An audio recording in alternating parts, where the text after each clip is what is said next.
In this video, we will reveal mind-blowing facts from the most dangerous movie ever made. Warning: no animals were harmed in the production of this movie, just lots and lots of humans.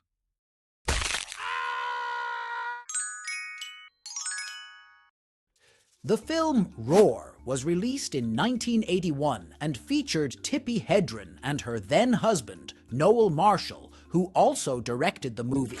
Most of the shoot took place at their family home in California, and the animals were theirs. The film itself follows a man named Hank, played by Noel Marshall, who lives on a nature reserve in Africa. When his family visits, they are confronted by the wild animals, and all hell breaks loose. Tippi Hedren played Madeline, Hank's wife. Hedren writes, "Our lions, tigers, elephant, leopards, and panthers were joined by a few cougars. There were a total of 132 big cats, nearly one for every crew member. From a total of 140 crew members, at least 70 were injured, and some of these injuries are truly hideous. So Noel and Tippi thought it was wise to get their children to star.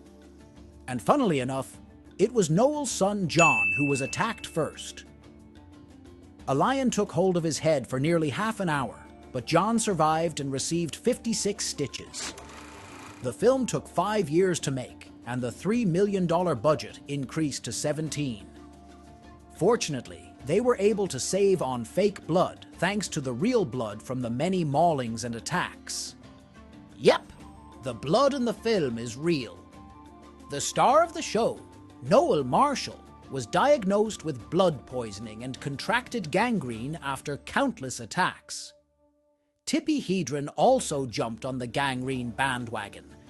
She was bitten on the head by a lioness, bitten on the chest by a cougar, and clawed by a leopard. That's one impressive resume.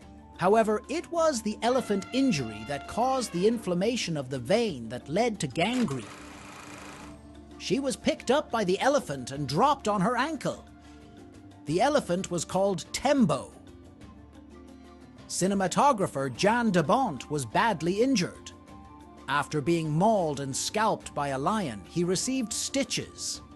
120 stitches later, his scalp was returned to its rightful place, and the record for most stitches was his. After his treatment, de Bont returned to the set and continued to work. Grandes cojones, or simply insane. You decide. I'd say both. And the fun doesn't stop there. Natural disasters occurred, which brought more mayhem to the production. Wildfires and a flood meant parts of the set were destroyed, and some lions and tigers escaped, some even killed. Filming took place just north of Los Angeles, so not an ideal place for big cats to go missing. Sadly, 3 lions had to be shot once the police came to install order. It turns out animals were harmed in the production after all. Tippi Hedren's daughter and fellow actress Melanie Griffith got mauled by a lion near her eye, and as a result, received cosmetic surgery. She was only 14 years old at the time, so she didn't break de Bont's record. Upon release, Roar proved to be a box office failure, grossing around $2 million. Having spent $17 million on the film, a whopping $15 million were lost alongside many pints of blood. And finally, the film was not released theatrically in the United States until 2015, when it received praise for its message regarding the protection of wildlife. Well, that concludes another round of juicy facts. Please consider subscribing and hitting the bell notification. It helps this poor lemon out tremendously. See you next week.